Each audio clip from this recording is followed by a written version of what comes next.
자, 여러분 지금부터는 이제 조직의 동태화로 들어가 보도록 하겠습니다. 272페이지 같이 펴보시고요. 조직의 동태화다 그랬을 때는 관료제가 이제 탈관료제화 되는 거죠. 네, 그 개념으로 접근을 해보시면 될 텐데요. 이걸 조직의 동태화라고 한다. 즉, 관료제가 어떻게 되는 거예요? 관료제가 탈관료제화 되는 거죠.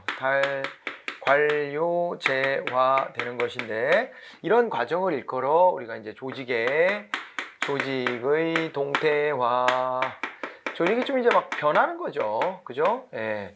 환경 변화가 이제 빠르니까 조직도 빨리빨리 또 변신해가지고 여기 맞춰 가야 됩니다. 그래서 조직의 동태화, 탈관료제 이렇게 이제 보시면 될 텐데, 이 탈관료제다라고 했을 때 여기에서 이제 나오는 개념으로서 에드호크러쉬가 있는 거죠. 에드호크러쉬. 크러쉬 이렇게 이제 보시면 됩니다. 이 관료제가 뷰로크러쉬잖아요. 뷰로크러쉬, 책상머리에서 통치한다 뭐 이런 얘기라고 한다면, 에드호크러쉬는 임시적으로 이제 통치 구조가 만들어진다라고 하는 의미로 받아들이시면 됩니다. 에드호크러쉬다라고 하는 말을 이거를 갖다가요, 이제 엘빈 토플러가 먼저 썼다는 거잖아요. 그죠? 엘빈 토플러. 미래 쇼크라고 하는 저서를 통해서 엘빈 토플러 에드호크러쉬를 제시를 했고, 이것이 말이에요. 엘빈 토플러가 에드호크러쉬라고 제시를 한 것에 이어서 뭐 이제 우리가 여기 이제 갖다 붙여서 이제 얘기했던 게, 우리 또 이제 조직의 유형 분류 같은 거 할 때 민츠버그가 있었어요. 그죠? 민츠버그가 말입니다. 민츠버그가 단기, 전사, 임 이렇게 해가지고 단기, 전사, 임 해서 그 이제 조직의 유형을 나눴을 때, 그때의 임시 특별 조직 있잖아요. 임시 특별 조직이라고 하는 게 바로 이제 에드호크러쉬에 해당된다, 이런 얘기를 했었습니다. 그래서 지금부터 에드호크러쉬에 대한 얘기를 쭉 한번 끄집어 내보는데, 에드호크러쉬에 해당되는 조직에 어떤 것들이 있느냐 그랬을 때, 먼저 프로젝트 팀과 태스크 포스가 나와 있습니다. 여기서 프로젝트 팀하고 그 다음에 태스크 포스가 있어요. 태스크 포스 요 개념이 있는데요. 프로젝트 팀이다 그랬을 때에는 여기는 말이에요, 부문 내에서, 자, 요 표현 중요합니다. 부문 내에서 이제 프로젝트에 따라서 팀을 구성하는 것입니다. 부문 내에서 팀을 구성하니까 하나의 조직 내에서 팀이 구성이 된다라고 보시면 되고, 여기는 이제 수평적인 구성이 이루어지는 것이죠. 수평적인 구성이 이루어지고 규모가 작고요. 그 다음에 또 단기적이다, 이렇게 보시면 됩니다. 상대적으로 규모가 작다, 그리고 상대적으로 단기적인 활동을 한다, 이렇게 봐야 될 거예요. 프로젝트 팀이다 그랬을 때. 그죠? 네, 이렇게 되고, 그 다음에 이제 법률의 근거도 없어요. 법률의 근거도 갖고 있지 않고, 그 다음에 또 뭐가 없냐면요, 정부 조직도에 나타나지 않습니다. 정부 조직도에 표시도 되지 않습니다. 표시도 되지 않아요. 이런 것들 다 안 되는 것이고, 그 다음에 또 프로젝트 팀 같은 경우에는요, 기존의 업무를 그대로 수행하는 거예요. 기존 업무를 그대로 이제 수행하면서, 그러면서 이제 시간상의 어떤 배분을 하는 겁니다. 이 팀 플레이하고 시간 배분을 하는 거예요. 원래 하던 일하고. 이렇게 해가지고 프로젝트 팀을 하나 봐두시면 되고요. 즉, 요거를 이제 표현해 보자면, 하나의 이제 부문이 있는데, 이 부문 내에서 너 나와. 그래가지고 별도의 팀을 짠 뽑아내가지고, 여기서 이렇게 짠 뽑아내서 이렇게 팀장 하나 두고 팀원들 이렇게 수평적인 관계로 구성을 하는 것이에요. 자, 그런데 태스크 포스다 그랬을 때에는, 태스크 포스는 어떻게 되냐면요, 부문 간입니다. 이거는 부문 간의 임시 작업단이에요. 이게 임시 작업단을 이제 편성을 하는 것입니다. 부문 간의 임시 작업단을 편성하는 것이고, 이 관계는 수직적 구조도 만들어지고요. 그 다음에 여기다가 수평적인 구조도 만들어진다. 이렇게 보시면 되겠습니다. 수직적 구조와 수평적 구조가 함께 만들어진다 라고 보시고, 그림을 그려보자면 이렇게 부문들이 여러 개가 있지 않겠습니까? 부문들이 여러 개가 있는데, 여기에서 이제 구성원들을 뽑아내서 별도의 임시 작업단을 만드는 거예요. 여기에서도 일부, 여기서도 일부, 여기서도 일부, 이렇게 여기서도 이렇게 뽑아내 가지고 이렇게 해서 이제 수직적인 관계도 만들고, 이렇게 수직적인 관계도 만들고, 이 안에서 수평적인 관계들도 이렇게 만들어낸다는 얘기죠. 이렇게 하는 겁니다. 좀 더 종합적이에요. 그래서 상대적으로 이것은 규모가 크다고 할 수 있겠죠. 규모가 크다 이렇게 할 수 있고, 그 다음에 좀 장기적이다. 근데 이거는요, 여러분들이 다른 책 보다 보면은 거꾸로 되어 있는 것도 있을 거예요. 거꾸로. 얘가 더 프로젝트 팀이 장기적이고 상시적이라는 얘기죠. 이런 게 상시적으로 돌아가고, 요거는 한 번 하면 없어진다. 이런 식으로 이제 하는데, 그거는 좀 어떤 거를 사례로 드냐에 따라 좀 달라질 수가 있고, 학자마다 그래서 그 기준을 달리해가지고 서로 다른 주장을 하고 있다니까, 이 학자들이 하나로 합의를 못하고 말이야. 그래서 뭘 기준으로 말하냐에 따라 가지고 어떤 학자의 주장을 근거로 삼느냐에 따라서 좀 이게 뒤집어질 수도 있어요. 불안하죠. 근데 그렇게 얘기하면 시험 부를 때는 어떻게 하라는 얘기입니까? 그럴 텐데 이게 표준형이라고 생각하고 좀 보시면 좋겠습니다. 단기적이고 얘가 조금 더 장기적이다. 왜냐면 이 사이즈 이렇게 크게 만들고 여기서 이 사람들 불러다가 이렇게 했는데 이게 조금 더 요 프로젝트 하나만 놓고 보면 길게 가는 거예요. 그 얘는 상시적인 요 프로젝트라고 한다면은 그 얘가 더 길 수도 있지만은, 통상적으로는 이게 이중적으로 이렇게 해서 상시화하려면은 이 상시화하는 이 조직 안에 흡수를 해야지. 그러면 상설적인 업무로 그렇게 본다면은 얘가 좀 더 단기적일 가능성이 높다 이렇게 생각하고 문제를 풀어 보시기 바랍니다. 요거는 있잖아요, 법률적 근거를 가지고 있어요. 이거를 설치하려면요 법률 근거를 마련해서 해야 되고, 그래서 요게 정부 조직도상의 표시가 되는 것이다. 별도 조직으로 하나 또 만들었잖아요. 표시가 된다. 우리나라 좀 큰 틀에서 보면은요, 이 청들이 있거든요. 청들이 쭈쭈쭈 있는데, 그 청들 중에서 새만금 개발청 뭐 이런 데나, 아니면은 이 행정중심 복합도시 건설청, 이런 데들이 일종의 태스크포스의 성격을 가지고 있다고 보셔야 돼. 걔네들 같은 경우에는 그 두 개의 개발 사업이 마무리가 되면 그러면 빠빠이 하고 원래 자기의 공무원 자리로 돌아가야 되는 거예요.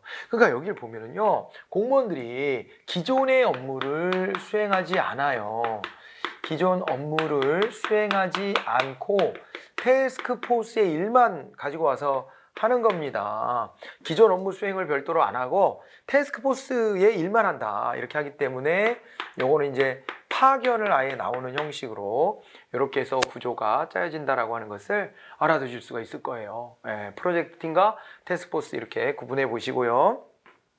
자, 그 다음에 이제 행렬 조직, 매트릭스 조직 기억납니까? 매트릭스 구조, 매트릭스 구조 다 라고 하면 이걸 어떻게 설명했었냐면은 이렇게 해가지고 기능 구조적인 틀도 유지는 하지만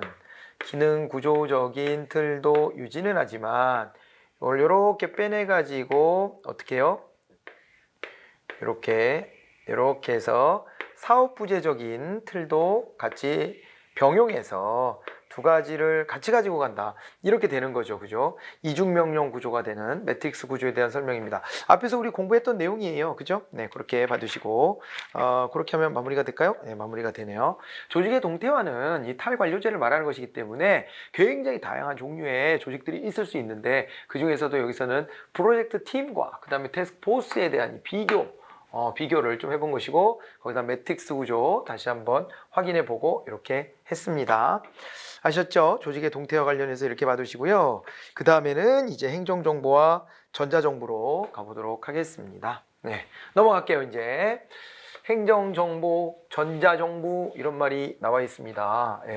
근데 자, 국가정보화 사업 같은 경우에는 어디서 맡아서 하는 것이냐? 국가정보화 사업은요, 과학기술정보통신부 사업이었을 거예요. 그런데 전자정보 관련된 건 그럼 어디서 하는 것이냐? 전자정보 관련된 것은 그것은 행정안전부 소관이 됩니다. 그래서 국가정보화 산업 관련해 가지고는 요거는 이제 어디다? 요거는 과기정통부가 됩니다. 과학기술정보통신부에서 관장하는 일이지만은 그렇지만 이제 전자정보와 관련된 부분 같은 거는 어떻게 되느냐? 전자정보 같은 부분은 요거는 이제 행정안전부, 행안부가 다뤄야 될 일이다 이렇게 이제 보는 것이죠. 행정안전부 그렇게 이제 우리가 비교를 해볼 수가 있습니다. 그렇게 이제 해볼 수가 있는데요. 우리가 이제 이게 왜 이렇게 필요해졌는가를 보면은 있잖아요. 로스트라는 학자가 제시한 이 이제 시대의 변동이 있어요. 그걸 보게 되면은 이게 이제 농경사회에서 출발을 했는데 아니 우리가 이제 농경사회에서 산업사회를 거쳐가지고 그리고 정보사회까지 온 거 아니에요. 그죠? 농경사회에서 산업사회를 거쳐서 그래가지고 이제 이렇게 해서 정보사회까지 넘어왔다. 이것 아니겠습니까? 이렇게 정보사회까지 넘어왔다. 농경사회, 산업사회로, 산업사회, 정보사회로 넘어왔다. 이렇게 보는데 여기에서 이제 보셨을 때 농경사회, 산업사회, 정보사회 이 농경사회 때에는 뭐가 부가가치 창출의 원천이 됐냐면요. 토지와 노동력이에요. 토지와 노동을 통해서 부가가치를 창출했다. 이렇게 봐야 되지만은 산업사회가 되고 났더니 이때는 뭐가 되냐면요. 노동은 그대로 있지만 자본이라는 것이 토지를 대체합니다. 자본과 노동을 근거로 해서 산업사회가 전개가 되었다 이렇게 보셔야 되겠고 그 다음에 정보사회다 이랬을 때는 또 어떻게 되냐면은 정보사회는 지식과 정보입니다. 지식과 정보. 예, 요거가 부가가치 창출의 원천이 되는 거예요. 그렇기 때문에 우리가 이 정보사회를 맞이하는 자세로서는 지식과 정보 이런 것들을 아주 잘 활용할 수 있어야 하지 않을까? 이런 거죠. 여기가 이제 고민의 지점이에요. 고민의 지점인데 이와 관련해 가지고요. 뭐 나머지는 여러분들이 읽어보셔도 될 만한 내용들이 많아요. 예를 들어서 어떤 영향을 받을 것이냐, 부작용에는 뭐가 있느냐 이런 걸 여러분들이 모르는 게 뭐가 있겠어요. 우리가 정보사회를 한참쯤 살고 있기도 하고 말이에요. 그래서 읽어보시면 쉽게 이제 그 정보사회 영향을 생각해 보실 수가 있을 텐데 이제 행정 서비스가 어떻게 변하는가 요걸 한번 볼까요? 275페이지 대표적으로 요거를 좀 볼게요. 행정 서비스는요 신속한 행정 서비스가 가능할 거예요. 그죠? 신속한 행정 서비스 이제 관공서에 가지 않고도 방문하지 않고도 업무 처리를 할 수 있다 이런 거 아니에요? 우리 이제 이 전자정보 관련해 가지고 대표적으로 꼽을 수 있는 게 정부의 그 이제 정부 24? 이게 만들어졌어요. 그러니까 민원 24라고 하는 게 있었는데 그걸 확대 개편해 가지고 정보 24로 갔는데요. 진짜 개인 맞춤형으로 딱 떠요. 거기에 이제 로그인하고 들어가면 나한테 필요한 어떤 행정 서비스, 행정 정보 이런 것들을 싹 다 줍니다. 싹 다 보여줘요. 그렇게 하는데 이제 어디 가지 않고도 이제 뭐 전입 신고, 전출 신고 같은 것들도 자유자재로 하죠. 무슨 뭐 서류 문서 띄는 거 그런 거 다 가능하죠. 그렇습니다.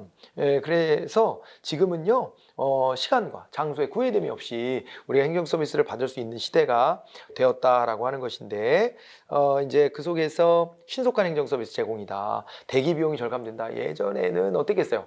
이게 관공서에 꼭 가야지만 행정 서비스를 받을 수 있고 이러던 시절에는 어땠겠습니까? 사람들이 가가지고 생으로 그냥 다 줄 서가지고 거기에서 이제 시간 다 보내고 막 아니 그리고 그 전에 진짜 전산망 자체가 없었을 시절에는요 손으로 수기하고 막 이럴 때에는 내가 주민등록 등본 하나 떼려고 해도 내가 일하는 데는 막 부산인데 내 주소지인 막 춘천에 가서 떼야 되고 막 그런 거 많았어요. 제주도에 있다가 막 서울로 올라와 가지고 서류 하나 띄고 내려가고 그러니까 그렇게 하지 않을 수가 없었습니다. 방법이 없잖아요. 이거를 뭐 어떻게 공유할 수 있는 방법이 없으니까. 그런데 이게 이제 정보화가 진행되다 보니까는 그 안에서 이제 그 어떻게 돼요? 이게 관공서들끼리 관련 정보를 다 이제 그 공유해 놓으면 그러면은요 내가 굳이 내 주소지로 방문하지 않아도 관공서에 가서 이게 민원 업무를 쉽게 볼 수 있다라고 하는 엄청난 혁신적인 변화가 오는 것이죠. 그런 이제 혁신적인 변화가 오게 되었고, 그로부터 더 나아가서 이제 인터넷 시대가 되니까 굳이 관공서를 찾아갈 필요도 없다, 이렇게 되는 거죠. 엄청난 변화다, 이렇게 보시면 됩니다. 다만 아직도 접속하려고 하다 보면은 본인 인증을 해야 되는 절차가 좀 까다롭기도 하고, 그래서 그 보안 때문에 아니 개인의 정보가 다른 데로 털려나가면 안 되니까요. 그 보안 때문에 이 프로그램도 많이 깔고 또 깔고 막 이런 거 해야 되고 막 아직도 여전히 그러긴 한데, 그래도 이렇게 많이 바뀌었다라고 보시면 되겠고요. 행정기관 간 네트워크 형성이 됐죠. 그래서 서비스의 동시화와 강력하게 말씀드렸던 것이고요. 그리고 그런 것도 있잖아요. 무인 민원 기계. 이런 거 무인 민원실 뭐 이래가지고 기계에 딱 놓고 거기다가 내가 띠띠띠띠 입력하면 막 서류 바로바로 띄워주는 이런 것들도 이제 있잖아요. 이게 다 가능해진 겁니다. 행정 서비스가 다양화되고요. 소식은 단순화됐고 창구 서비스의 강화가 있다, 이렇게 보시면 됩니다. 그러니까 창구에 갔을 때 할 수 있는 일들이 아주 많아진다, 이렇게 볼 수가 있죠. 그런데 역작용이 있습니다. 조직 구성원에 대한 통제와 인간 소외가 있다, 이렇게 나와 있습니다. 아시죠? 이거는 여러분 소설 1984라고 알아요? 1984? 이게 필독서이긴 한데 원래 필독서는 읽지 말라고 필독서잖아요. 잘 안 읽어져. 왜냐면 이게 좀 어렵고 막 따분하고 막 옛날에 쓰여진 건데 막 이렇게 되기도 하는데, 이거는 재밌어요. 이거는 이제 소설이잖아요. 1984. 그리고 이제 동물농장 이런 건 이제 조지 오웰의 소설입니다. 그런데 그 중에 1984다 그랬을 때에는 1984 같은 경우에는 요거는 어떤 거였냐면은 이거예요. 그러니까 정보사회가 진행되면서 오히려 있잖아요. 이게 정보, 중앙에서만 틀어지고 있었던 정보가 분산되어서 널리 공유된다, 이 개념도 가능하지만은 이걸 안 좋게만 부정적으로만 생각해 보면은 이 개인의 어떤 그 생활 관계나 이런 것들까지도 정부가 다 들여다보고 다 통제하고 그러면서 억압하고 그러면서 독재를 이어나갈 수 있는 여지도 있을 수 있는 거거든요. 그렇지 않아요? 우리의 일거수일투족을 정부가 들여다볼 수도 있지 않을까요? 가능하지 않을까? 예전에 그랬었어요. 삼성에서 만든 TV 있죠. 삼성이 만든 스마트 TV가 스마트 TV를 설치한 거실에서 나누는 대화를 녹음할 수 있다고 그랬어요. 외부에서. 그래서 사과한 적이 있어요. 사과한 적이 있는데 그거를 차단시켜 놓지 않아서 미안합니다, 뭐 이랬던 적이 있는데요. 그러니까 개념적으로 봐봐요. 우리가 인터넷 연결해 놨죠. 스마트 TV에다가 인터넷 연결해 놨고 우리가 거기서 필요한 것들을 다른데 데이터들이 쌓여 있는 데서 꺼내다가 우리가 막 쓰잖아요. 쓰는데 심지어 요즘에 말도 하죠. 야, 진이야? 뭐 부르면 네, 막 이렇게 애가 대답도 하고 그러잖아요. 그죠? 그러는데 그런데 이제 이걸 거꾸로가 왜 안 되겠냐고, 거꾸로가. 그래서 바깥에서 우리 집을, 이게 도청이라고 하긴 좀 약간 애매한데 아무튼 감청? 뭐라 그래야 될까? 아무튼 엿듣고 이렇게 하는 게 충분히 가능하다는 거예요. 근데 저 같은 이런 어수레기들이야 누가 내 정보를 알으려고 할 이유가 뭐가 있겠어요. 그런데 이게 사회의 저명 인사 아니면 반체제 인사 그래가지고 사회에 저항하는 사람이, 그러면은 그런 것들을 기기들을 활용해 가지고 싹 다 정보를 뽑아갈 수도 있다는 얘기잖아요. 이게 되게 무서운 얘기예요. 되게 무서운 얘기라고요.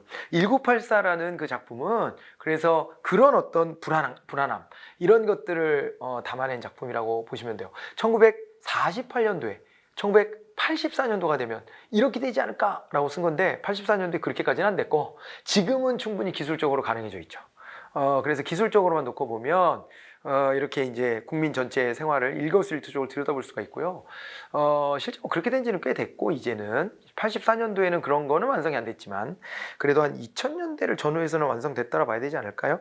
그때도 김대중 정부 출범했을 때, 김대중 정부가 97년도 대선을 하고 98년부터 집권을 했는데요.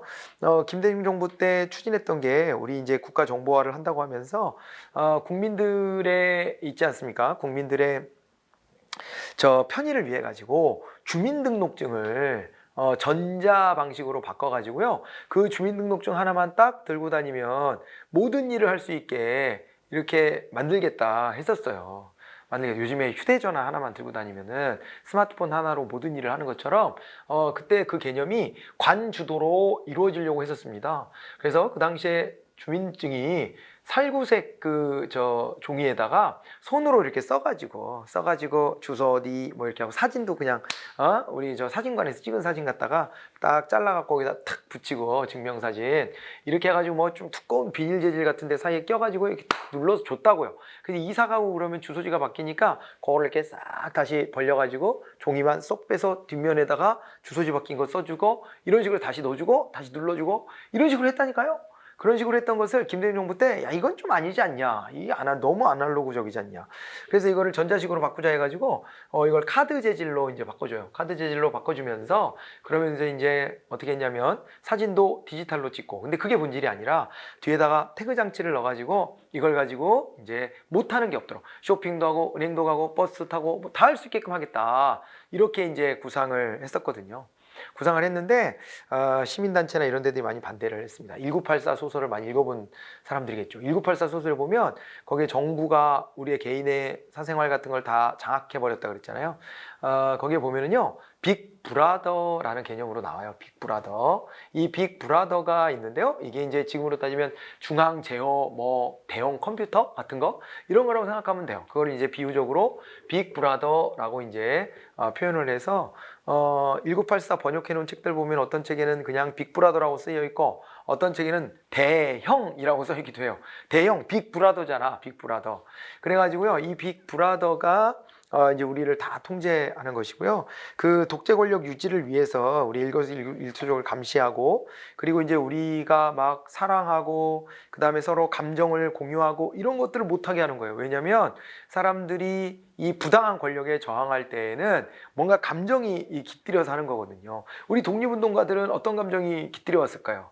어떤 감정이? 가장 큰 게 민족 감정이에요. 민족의식이라고 하는 것이 훅 들어오는 거예요. 주관적인 거죠. 그 민족이라는 게 실체가 있나요? 없나요? 있나요? 없나요? 있을까요? 없을까요?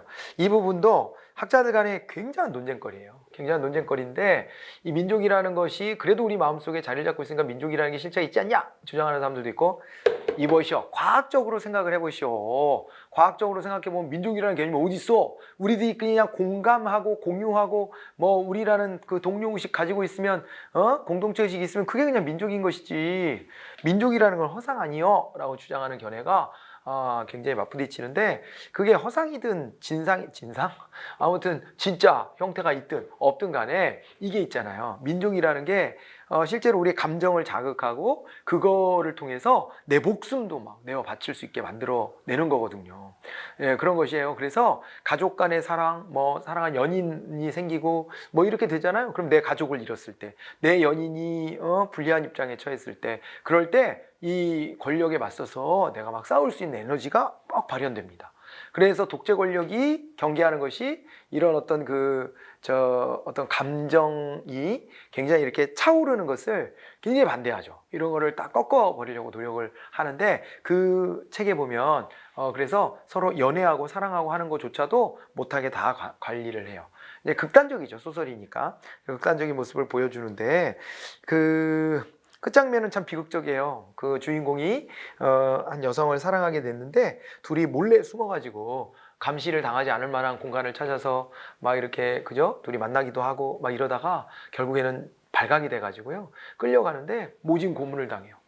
방에다가 막 쥐를 풀어가지고 쥐들이 나한테 막 달려들게 하는 거예요. 그러니까 이 남자가 너 그 여자를 사랑하냐? 그러니까 아닙니다, 저는 사랑하지 않습니다, 막 이렇게 하는 거예요. 그러니까 이제 그 속에서 무너지는 그 자아, 이런 것들을 다룬 책인데, 나중에 한번 관심 있으시면 읽어보셔도 흥미롭게 잘 읽을 수 있을 만한 책이에요. 여튼 간에 이런 것들을 우리가 이제 염려하고 있는데, 김대중 정부 때 나쁜 의도는 아니었겠지만, 그런데 이제 이렇게 전자주민증을 통해서 모든 우리의 생활을 다 할 수 있게 하겠다 이렇게 하니까, 그러면 정부가 맘만 먹으면 누군가의 이름을 클릭을 딱 해서 야, 이종학 좀 검색해봐. 띠디딕 띡 검색하면 며칠, 몇 월 며칠 몇 시에 어디에서 몇 번 버스를 타고 어디에서 내렸네요.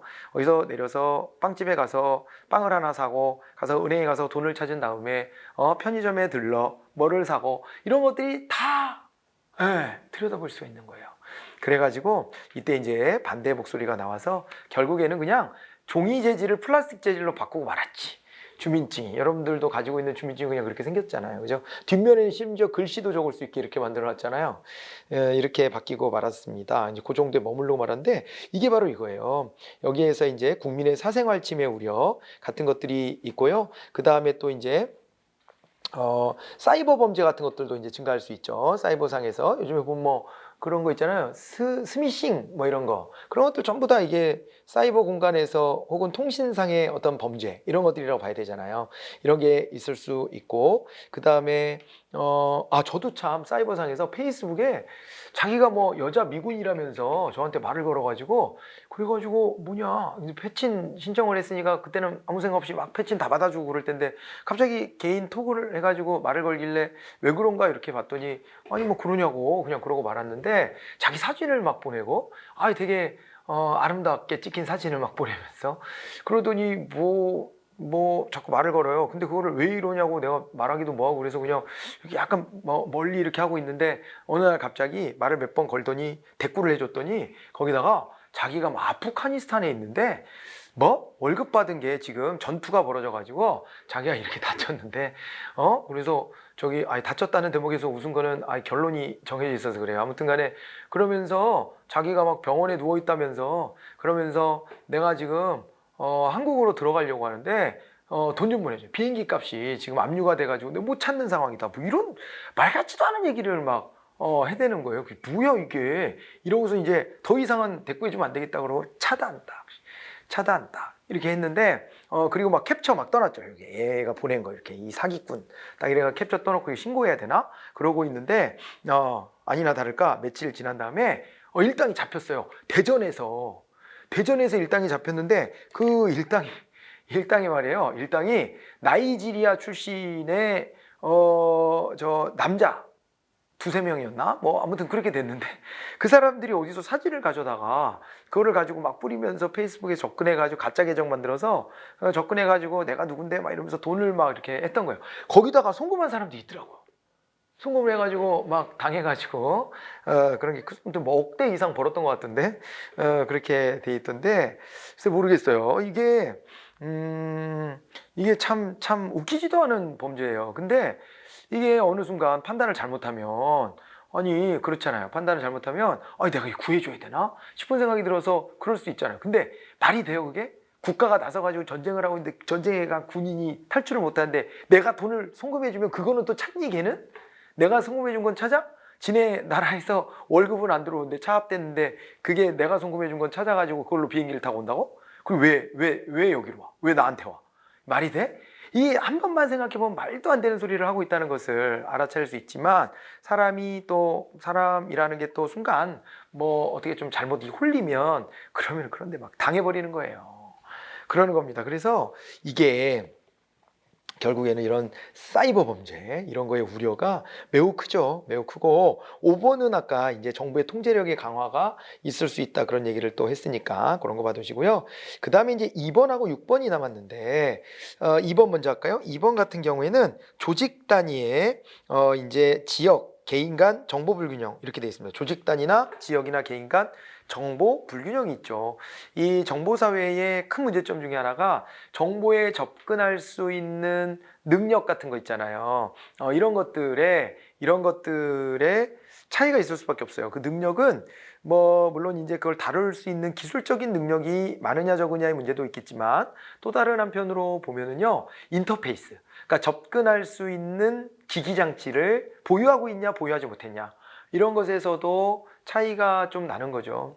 좀 여유가 되는 사람들은 자기 일할 때 걸그적거린다면서 그러면서 컴퓨터도 최신으로 따박따박 바꾸고 속도 느려져서 난 이거 못 쓰겠다.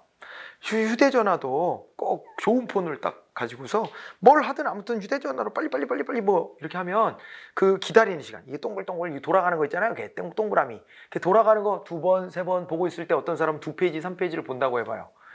물론 그 정보를 유용한 거를 접근해서 봐야 되긴 하겠지만 어쨌거나 자기가 필요로 하는 정보를 쉽게 찾아내가지고 쉽게 접근해가지고 그래서 많은 정보를 획득하게 된다는 거 아니에요?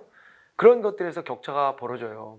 요즘에는요, 5살짜리, 6살짜리도 휴대전화를 만져요. 휴대전화를 만지고 자기가 필요한 거 적어도 찾아서 이렇게 터치는 해가지고 지 필요한 건 찾아서 본다요?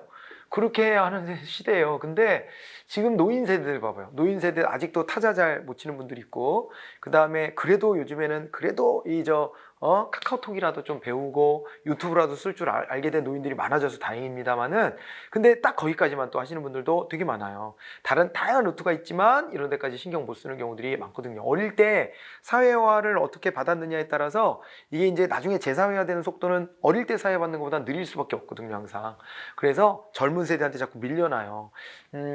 요즘에 의사들이 자기네들 공부 잘했다고 자꾸 막 째고 그러는데, 제가 대학 갈 때에는요, 서울대에서 가장 점수가 높은 과는 서울대 법대가 제일 높았겠죠. 당연히 인문계에서는. 자연계에서는요, 컴공과 이런 데가 제일 높았어요. 공대가 많이 높았고요. 공대가 높고 공대 다음에 의대가 있고 그랬었어요. 그랬던 시절이 있었는데 이게 까닥 뒤집어져 가지고 전국의 의대가 다 채워지고 난 다음에야 이제 공대로 찾아 들어가는, 그러니까 이게 이공계에 나온 사람들에 대한 처우가 기대만큼 못 미친다? 뭐 이런 부분들이 아마 있겠죠. 그러다 보니까 전부 다 이제 선호하는 게 의사로 다 바뀌어버려가지고 이렇게 되어 있는데, 그만큼 의사들이 우리 사회에서 물론 되게 고생하고 고생한 만큼의 대우를 받아야 된다고 저는 굳게 믿어요. 그렇긴 한데 그거 이상의 무언가가 있는 건 아닌지 한번 생각해 볼 여지가 있어요. 이렇게까지 의사한테 몰린다고요? 어떻게 사람들의 꿈이 다 천편일률적이에요, 그렇게? 자, 그래서 이게 우리 사회가 그렇게 이제 순서가 딱 매겨져 버려고 그랬는데, 아무튼 그래요. 옛날에는 그런 컴공 같은 데가 앞으로는 정보 시대가 온다 이러면서, 제가 이제 90년대 중반쯤 대학을 갔으니까 그때만 하더라도 아직은 정보화 뭐 이런 얘기를 할 때지 정보사회가 제대로 왔다 이럴 때는 아니에요. 그러니까 컴퓨터 공학과 이런 데를 막 많이 가고 그랬는데, 시간이 지나다 보니까요, 컴퓨터 공학 같은 거 하고 이런 사람들이 오래 버티지 못하더라고요, 직장에서. 왜 오래 못 버티냐면 새롭게 배출되는 사람들한테 밀리는 거예요.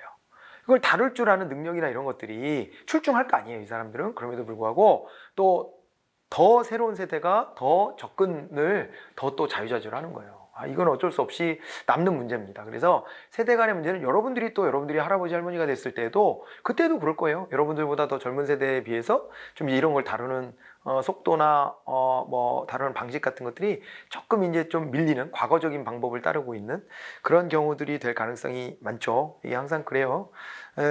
이게 저 세대로부터 저희 할아버지 세대 정도 보면은, 그러니까 TV 같은 거 조작하고 이런 것도 잘 못해요. 뭐 선 연결하고 이런 것도. 그냥 그건 왜 그러냐면 그런 거를 안 만져본 세대여서 그래요. 그분들이 그거를 안 달아봤기 때문에 그걸 또 귀찮아하시지. 또 이제 막 적극적으로 배우려고 그러면 배우겠지만은 그렇게까지만. 지금도 잘 살았는데 뭐 그거 굳이 이렇게 하기도 하거든요. 그러다 보니까는 거기에서 이제 이렇게 밀리는 거잖아요. 이렇게 되는 게 사실은 이게 세대 간의 정보 불균형도 있는 거예요. 그리고 이제 지역, 잘 사는 동네, 못 사는 동네, 국가 간의 격차, 뭐 이제 이런 것들도 다 나타나게 되어 있다는 거. 또 직업 간의 격차도 있어요. 그러니까 이제 사무실에서 일하는 화이트 칼라 노동자들은 그래도 컴퓨터 앞에 앉아서 일을 하게 될 가능성이 많은데, 그런데 이제 블루 칼라 노동자들 같은 경우에는 현장에서 뛰다 보면은, 그러다 보면 이제 컴퓨터를 옆에다 두고 컴퓨터를 이제 만질 시간적인 여유가 별로 또 없잖아요. 이러다 보면은 거기서도 이제 격차가 벌어질 수 있다, 이렇게 보시면 되겠고요. 자, 끝으로 정보의 그레시안 법칙이라고 하는 게 있어요. 정보의 그레시안 법칙이다 그랬을 때, 그레시안 법칙은 악화가 양화를 구축한다 이렇게 설명한 적 있죠. 기획의 그레시안 한번 말씀드린 적 있었죠? 네, 있었던 것 같은데 제 기억에는. 그래서 기획의 그레시안 법칙처럼 여기도 그레시안 법칙이 나쁜 게 좋은 걸 밀어낸다 이런 개념이 돼요. 나쁜 게 좋은 걸 밀어낸다. 그래서 정보의 그레시안이다 그럴 때는, 그러니까 우리들이 인터넷 들어가서 맨날 보는 정보들이 그게 좋은 정보냐, 그런 생각 많이 해요. 여러분 있죠? 언론사들이 막 이렇게 자극적으로 써서 그 포털 사이트에 이렇게 랭크되는 이런 기사들 있잖아요. 그 기사들 중에 대중 조작적 기사가 많아요. 대중 조작적 기사. 저는 뭐 제가 뛰어날 건 하나도 없지만 그래도 어릴 때부터 이렇게 시사에 관심을 가지고 시사를 많이 들여다보다 보니까 그러다 보니까는 또 그리고 이렇게 직업적으로 이렇게 또 이런 관련 내용들을 다루고 이렇게 살다 보니까 관심 있게 더 들여다봐서 그런지 그런 것들이 조금은 이제 좀 보여요. 조금은 보이는데 그런데 이제 그 시사에 관심 없고 이런 사람들은 잘 모르거든요. 잘 모르기 때문에 이 기사를 딱 봤을 때 그냥 거기다가 아무 말 대잔치를 해놔도 야 이런가? 야 여기 언론사면은 야 믿을 수 있는 데 아니야? 여기 큰데 아니야? 여기서 이렇게 썼으면은 뭔가 있으니까 썼겠지. 이렇게요. 근데 거기서 짝짝꿍을 맞춰갖고 자기네들이 어떤 대중조작적인 그러니까 이제 대중들이 이렇게 생각했으면 좋겠다 싶은 것들을 기득권층 뭐 정경 유착도 있지만은 정언 유착이라든가 경언 유착도 있어요. 경제와 언론이 딱 붙어가지고 그래서 이상한 정보들을 자꾸 이렇게 흘려주는 거죠. 흘려주고 아니면은 또 그도 저도 다 떠나서 요즘에는 클릭 수가 많이 나와야 언론사들이 그 클릭 수당 좀 그래도 운영비라도 뽑아내니까 그러니까 클릭을 많이 얻으려고 자극적인 것들 막 이렇게 그래서 막 속보 경쟁하고요. 서로 막 이런단 말이에요. 그러다 보니까 언론을 소비하는 패턴이 너무 잘못돼가지고 지금은 기자들이 발로 뛰면서 내가 팩트 체크를 해가지고 그거를 가지고서 이렇게 시민들한테 제대로 된 정보를 주려고 노력하기보다는 빨리 남이 먼저 쓰기 전에 내가 들은 정보를 먼저 올리려고 이렇게 하는 거예요. 그러다가 오버가 되면은 사실 확인 안 된 걸 함부로 올렸다가 문제가 되기도 하고요. 근데 더 문제는 사람들은 그런 의혹 같은 게 제기됐을 때 그거를 그냥 믿어버리는 습관들이 있단 말이에요. 그렇지 않아요? 딴 거 다 떠나서 우리 정의기억연대 이런데 사안 터졌을 때 아직은 다 마무리가 안 됐으니까 제가 또 함부로 말할 수는 없는데 제가 봤을 때는 그게 그런 사안이었어요. 정의기억연대. 그러니까 되게 자극적이잖아요. 위안부 할머니들 앞장 세워가지고 돈 걷어서 돈 착복한 거 아니야? 라는 의혹이니까 되게 나쁜 사람들을 찾아낸 것 같고 그 다음에 이거는 너무 우라통도 터지고 화도 나고 뭐 어떻게 이럴 수가 있지? 막 이렇게 막 분노도 막 상승되고 그러니까 사람들의 관심이 쫙 집중이 돼요. 집중이 되니까 그러니까는 그때 사실 확인 잘 안 하고 낸 기사들도 많고요. 그 다음에 어떤 해명을 해도 해명을 들은 척도 안 해. 왜냐하면 해명을 받아 써주면 이게 뜨거워진 열기가 가라앉아 버릴 수도 있으니까 해명을 안 받아주더라고요. 그런데 그때 보도됐던 거에 상당수가 그 관련 단체 정의기억연대로부터 그 언론 제소를 당해가지고요. 거기에서 그게 잘못됐던 기사다라고 하는 거 정정보도 하라 이런 지시 명령 많이 받고 있어요 지금. 그렇게 하고 있어요. 근데 그런 거 여러분 알아요? 모르잖아요. 그러니까 결국에는 잘못된 정보를 가지고 우리가 그거를 그게 사실인가 보다 이렇게 생각하고 세상에 믿을 놈들 하나도 없어 그냥 이러고 끝났어요. 물론 거기에 일했던 사람들이 완벽하진 않겠죠.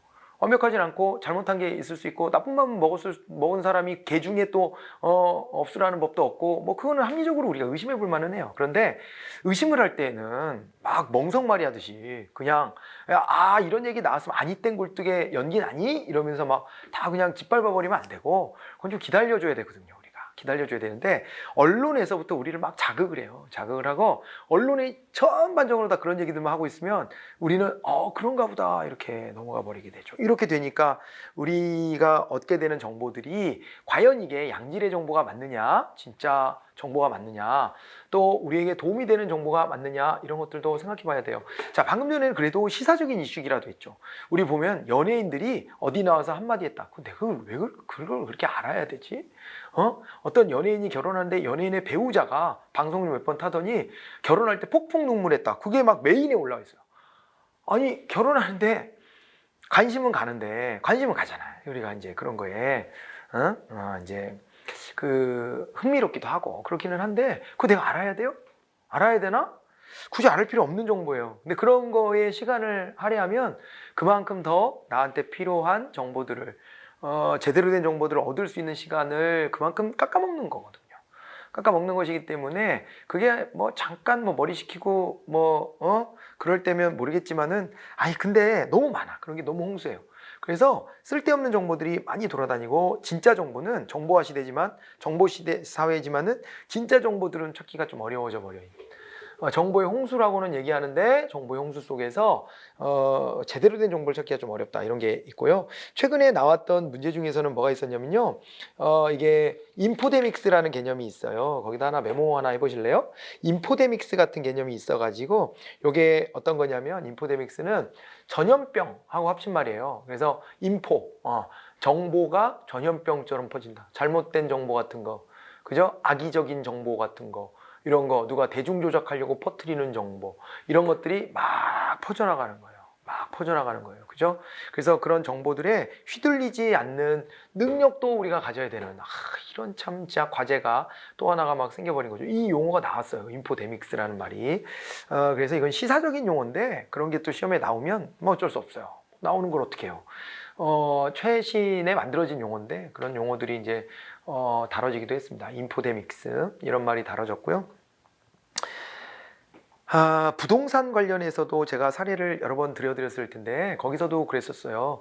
그 부동산 가격이 더 올라갈 텐데 지금 안 사면 안 돼. 그래가지고 막 영혼까지 끌어모아서 부동산 산다 뭐 이런 기사들 많았고 그랬는데요. 그게 이런 의혹도 있어요. 그게 거기에 깊게 관여하고 있는 꾼들이 결국에는 자기네 매물을 털어내기 위해서 여론을 움직여서 그래서 마치 막 되게 부동산 거품이 껴서 지금 안 사면은 막차도 못 한다 이런 심리를 자극해서 사람들이 막 시장에 뛰어들게 하고 그 타이밍에 자기네들 걸 팔고 나갔다. 이거 보니까요 주식시장에서도 그렇게 하잖아요. 왜 기관 투자자들이 분위기를 막 띄운 다음에 개미 투자자들이 쓱 들어오면 탁 팔아버리고 쑥 나가버리거든요. 그럼 그때부터 가격이 폭락하는 거예요. 그런 우려를 하는 목소리도 있어요. 그러니까 언론이나 이런 데서 막 떠들어대는 얘기들도 그냥 믿으면 안 돼요. 그때는요 뭐라 그랬었냐면은 뭐라 그랬더라 부동산을 뭐라 그랬지 뭐 공포 속에서 막 사들인다 막 그런 얘기를 했었는데 지금은 또 갑자기 기사들이 완전히 180도 턴이 돼서 드디어 물건이 나오나 급매물 쏟아져 뭐 이런 기사들이 갑자기 나오기 시작해요. 그러면 어쩌라는 거예요? 마지막 순간에 그 뛰어들어간 사람들은 어쩌라는 겁니까 이게? 그래서 우리가 이 정보에 현혹되지 않는 것도 매우 중요하다. 인포데믹스라는 말이 있고요. 그 다음에 또 그런 정보 잘못된 정보들이 돌아다니면서 억울해서 목숨을 끊는 사람들도 있어요. 그러니까 이거 함부로 해서는 안 됩니다. 요즘에 연예인 기사하고 스포츠 선수 기사 밑에 댓글창이 없어졌던데 전 진짜 대환영이에요. 물론 그 댓글에 기발한 댓글들도 있고 그래서 그 읽는 재미가 쏠쏠하긴 했었지만 또 많은 수가 사람을 갖다 놓고 막 평가하면서 그러면서 막 가지고 놀잖아요. 어떻게 보면. 그리고 막 막말하고 인격 모독하고 그 안 하는 게 좋을 것 같아요. 배구 선수 한 분이 돌아가셨잖아요. 근데 이제 스스로 생을 마감했는데 이런 일들이 더 이상 벌어지지 말아야 된다라고 하는 그런 경종을 울리는 거죠. 이제 그렇게 좀 정화가 좀 되어져 가는 것 같기는 합니다. 자, 그런데 아무튼 그렇고 그 다음에 또 하나가요. 또 이게 있잖아요. 집단 극화라는 말이 있어요. 집단 극화. 집단 극화는 자기가 이제 듣고 싶은 얘기, 보고 싶은 얘기만 보면서 자기들끼리 모여가지고 점점 극단적으로 치우쳐져 가는 거예요. 극단적으로 치우쳐져 가요. 이거는 균형을 좀 제가 잡아드릴게요. 그 박근혜 대통령이 그 세월호 사건 때 벌어졌을 때 세월호가 침몰하고 있는 순간에 대통령이 모습을 드러내지 않았잖아요. 그래서 대통령의 7시간이 어디로 갔냐 이런 얘기를 할 때 그때요 별의별 소리가 다 나왔어요. 대통령이 미혼의 여성이잖아요. 그러니까는 함부로 막 얘기하는 거예요. 남자를 만났대더라. 이런 얘기하면서 막 키득거리고, 분노하는 척하면서 그건 키득키득하는 거죠. 그런 걸 확인되지 않은 것을 가지고 함부로 얘기를 하는 거예요. 그런 얘기들이 막 돌아다니고요. 그리고 또 한편으로 또 문재인 정부 들어오니까 문재인이 중국의 지시를 받아가지고 북한하고 적화 통일하려고 그런다. 이게 상식적으로 전부 다 이해가 안 되는 얘기예요. 이해가 안 되는 얘기들인데 너무 충격적인 얘기들이고 말이 되냐 싶은 정도 얘기지만은 이거를요 양극단으로 치우친 사람들은 막 믿어버려요. 그 믿어가지고요 그걸 가지고 막 분노하는 거예요. 이해 오세요? 그래서 그 막 음모론 요즘에 음모론 같은 것들하고 막 싸우고 있는데 음모론 같은 것들이 예전부터 보면 확인되지 않은 음모론을 자기가 여기서부터는 소설을 쓰겠다 그러면서 막 이제 소설을 쓰기도 하고 이러는데 아무리 그게 관심을 끌고 싶더라도 함부로 된 그러니까 어느 정도의 합리적 추론 정도면 모르겠어요. 그러려면 근거가 그래도 100은 아니어도 한 6, 70은 있어야지. 근데 그런 게 아닌데 함부로 내가 볼 땐 이런 거 아닌가 싶은데 이렇게 함부로 떠드는 것들 이런 것들을 우리가 소비하면 안 되는데 집단 극화가 되다 보면은 그러면은 양쪽 편으로 갈라져 가지고 저쪽 편에 있는 사람들 공격하고 그 사람들 뭐 이렇게 그 잘못됐다라고 지적하는 것에 대해서는 무조건 믿어버리는 거예요. 그래서 아주 극단적인 형태로까지 이렇게 쏠려가는 이런 모습들이 좀 있습니다. 양극단으로 치우쳐져 버리는 이렇게 해서 양극화돼 버리는 이런 이제 현상들도 벌어지기 때문에 그래서 우리가 좀 주의해야 되고 제가 페이스북 하다가도 페이스북을 요즘에 거의 안 하는데 안 하는 이유가 어느 순간 갑자기 그게 뭐 꼭 진리는 아니지만 SNS가 이게 시간 허비야 라고 뭐 어떤 그 스포츠 감독이 얘기한 적도 있었는데 그 스포츠 선수들이 SNS 하다가 사고가 나고 그러니까 자기 생각 얘기하다가 그러기도 하던데 저는 딴 거보다요 개인이 자기가 알리고 싶은 거 알리고 친구들하고 교류하고 좋죠. 좋은데 저는 어디에서 좀 학을 띄었냐면 여기에서 있잖아요. 아까 집단 극화가 돼 있다 그랬잖아요. 그러니까 그 나랑 생각이 다른 사람을요 만나면은 그러면은요, 그 사람이 어떤 반론을 펼쳤을 때 들어주는 아량이 없어요. 그렇게 생각하세요? 근거가 뭐세요? 이렇게 하면서 저는 좀 다르게 생각하는데 그런 근거라면 그렇게 생각할 수도 있겠네요. 이런 게 없어요. 이런 게 없고요. 자기들끼리끼리 몰려노는 거예요. 그래갖고 그렇게 놀다 보면은 야 이거는 생각이 한쪽으로 너무 치우쳐서 세상을 바라보는 시각이 왜곡되겠다. 가뜩이나 모든 사람은 자기중심적으로 판단한다고요, 세상을. 그렇게 판단해요. 그래서 제가 수업 시간에 어떤 얘기를 같은 거를 좀 해줘도 어떤 사람은 저보고 왜 이렇게 꽉 막힌 그런 보수적인 발언을 하냐 이러고 뭐라고 하는 때도 있고요. 어쩔 때는 너무 진보적인 쪽에 서서 얘기하는 거 아니냐 이렇게 할 때도 있어요. 그러니까 자기가 서 있는 데랑 제가 서 있는데 제가 얘기해 주는 것을 자기 위치에서 나를 바라보기 때문에 어떤 사람은 제가 오른쪽에 있다고 생각하고 어떤 사람은 제가 왼쪽에 있다고 생각하는 거죠. 다 사람은 그렇게 되게 돼 있고 저도 최대한 강의 시간에 중립적으로 얘기해 주려고 하지만 잘 안 될 때도 있을 거 아니에요. 사람이니까. 그런데 그래도 그 노력을 하려고 막 하고 있는데 막 이게 SNS에서 잘못 어울리다 보면은 너무 치우치겠다 이런 생각이 또 들기도 하더라고요. 그래서 야 이거 멀리 해야 되겠다 이런 생각을 또 했었는데 이런 게 우리 시험에 나왔던 얘기들이에요. 이 집단극화 같이 나왔던 얘기입니다. 그렇게 좀 체크도 좀 해두시고 산업사회, 정보사회 비교가 있는데 이거는 이제 정보사회가 되면 탈관료제와 에도크라시 같은 것들이 이제 만들어지고 수평적인 관계들이 많아지고 그 다음에 뭐 MPM식 관리라든가 거버넌스 같은 개념들이 튀어나왔겠죠. 그렇게 알아두시면 되고요.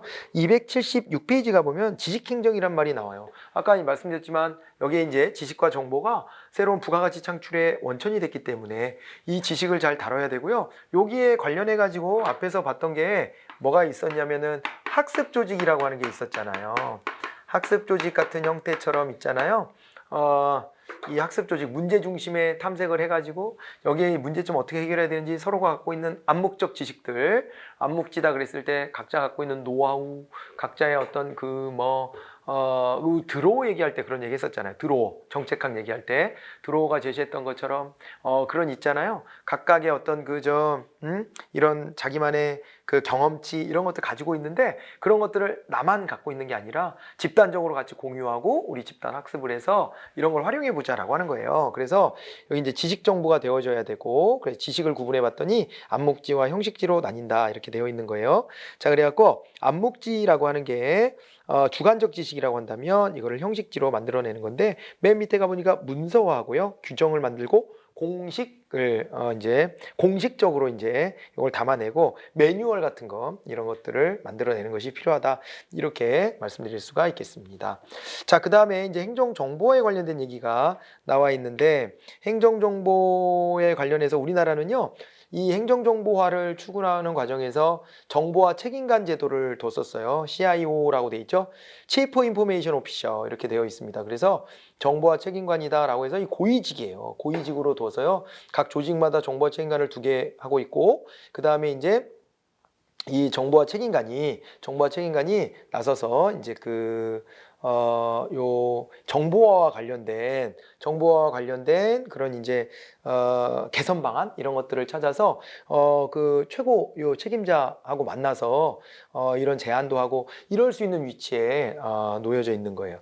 이게 정보화 책임관 제도입니다. 가끔 용어를 물어볼 때가 있으니까 봐두시고요. 그 다음에 이제 우리 국가기관 전산망도 이제 갖추어 가고 있고, 그 다음에 전자 민원 처리 같은 거 이런 것들도 하는 거죠. 사이버 민원 처리. 아까 민원24로 있다가 이것이 이제 온라인에서도 민원 처리할 수 있어요. 이 정도 수준이다가 지금은 아예 이제 정보24다 이렇게 해가지고 정부24 해가지고요. 여기에 이제 개인 중심으로 거기 들어가 보니까 제가 들어가 본 바로는 들어갔을 때 제가 뭐 밀린 세금이 없는지 이런 것도 막 뜨고요. 그 다음에 또 이제 심지어 4대 보험 있죠? 이런 거. 나중에 내가 연금을 몇 살부터 얼마씩 받을 수 있다. 이런 것들도 막 계산돼서 보여주고요. 이렇게 해서 내가 말하지 않았는데도 나한테 필요한 정보들을 막 추려서 이렇게 소개를 해주고 있더라고요. 자, 이제 그런 것들이 가능하고요. 전자정보 공개 같은 것들도 가능하고요. 전자문서 교환도 하고 행정정보를 공동으로 활용합니다. 조직 내에서.